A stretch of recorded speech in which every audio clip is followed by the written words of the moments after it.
Monseigneur, Excellence, lorsque j'ai rencontré pour la première fois à Bruxelles en Excellence ambassadeur du Maroc,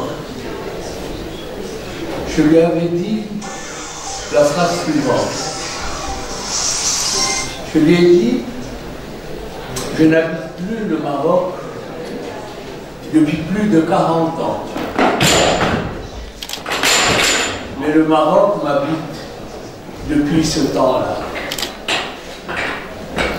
Ceci pour témoigner l'amour et l'affection que personnellement je témoigne à ce pays.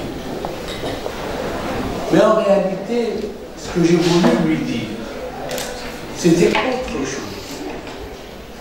Je voulais lui dire que chaque jour, je m'imprègne des valeurs que j'ai reçues lorsque j'ai vécu et je vivais au Maroc.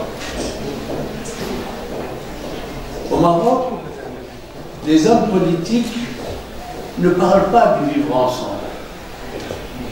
Vous ne les entendrez jamais dire le mot vivre ensemble. Mais le vivre ensemble est conjugué au quotidien. Vous voyez une mosquée, une église, une synagogue, l'une à côté de l'autre. Et je voulais vraiment remercier l'ambassadeur du Maroc d'avoir rappelé l'œuvre magnifique et je dirais presque unique en ces moments de détresse de Sa Majesté Mohamed V, malgré les difficultés du moment, qui a sauvé 1 demi-million de Juifs qui vivaient au Maroc. Notre peuple sera éternellement reconnaissant au Maroc, au roi.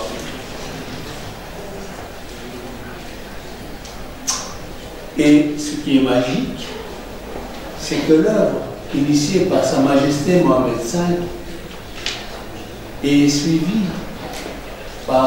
a été suivie par Sa Majesté le roi Hassan II, qui était son âme, mais elle est suivie également par Mohamed VI, qui de ses propres deniers a pris la décision ces dernières années de rénover tous les cimetières du Maroc, de rénover les synagogues du Maroc, même si la communauté juive est réduite et restreinte, parce qu'il veut que cette mémoire des Juifs du Maroc puisse rester vivante.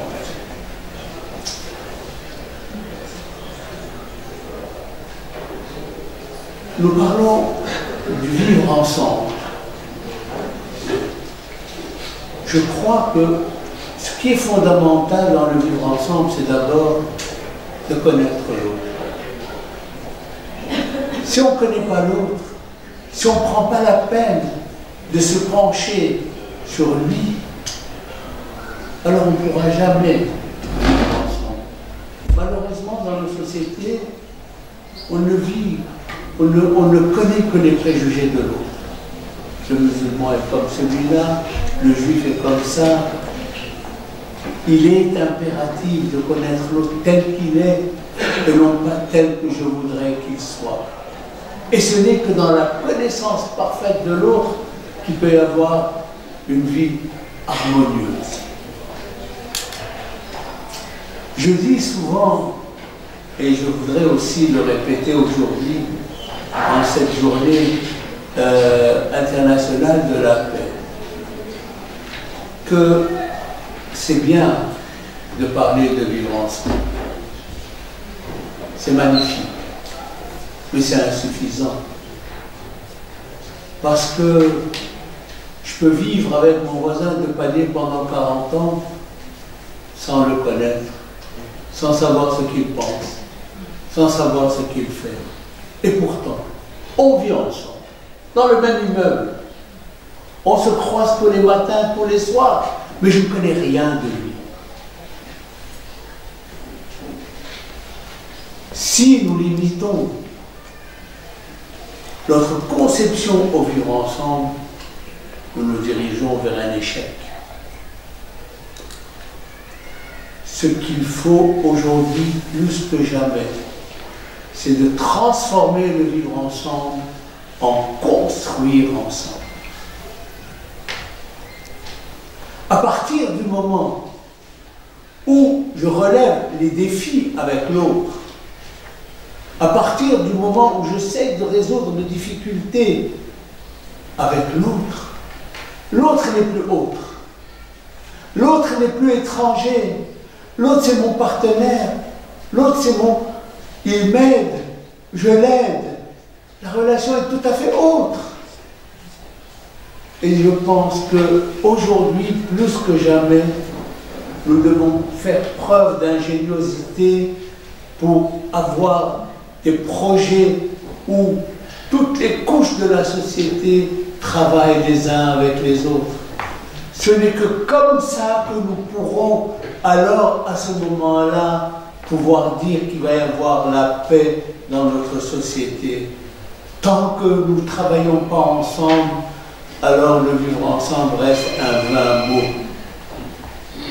Aussi, j'appelle les hommes, les religieux, les non-religieux, j'appelle tous les citoyens de faire preuve, vraiment, d'essayer par tous les moyens d'avoir des initiatives dans lesquelles les uns avec les autres collaborent et travaillent. Le mot paix en hébreu se dit shalom. Shalom, c'est la paix, mais vous savez, il y a plusieurs types de paix. Il y a la paix des cimetières. Chacun est bien là, à côté de l'autre. C'est aussi une forme de paix. Est-ce que c'est ça la paix que nous voulons? Non, c'est pas cette paix. Shalom vient du verbe hébraïque les hashlim, qui veut dire se compléter. La vraie paix, c'est la paix dans la complémentarité. C'est lorsque, ensemble, nous unissons nos efforts pour faire de notre société une société heureuse et harmonieuse. Ça, c'est la vraie paix. C'est quand l'un tend la main vers l'autre pour pouvoir lui apporter aide et soutien. Ça, c'est la vraie paix. Pas chacun pour soi. Notre société doit être perçue, et je termine par cela, comme un tableau de maître. Un tableau avec une seule couleur ne donne rien. Ce qui fait la beauté du tableau, c'est l'harmonie des couleurs. Une société où tout le monde pense la même chose, où tout le monde mange la même chose, où tout le monde s'habille de la même façon, c'est terrible. Ce qui fait la beauté de notre société, c'est l'apport de chacun. Aussi, il est important de se respecter dans la diversité. La vraie paix, c'est l'unité dans la pluralité.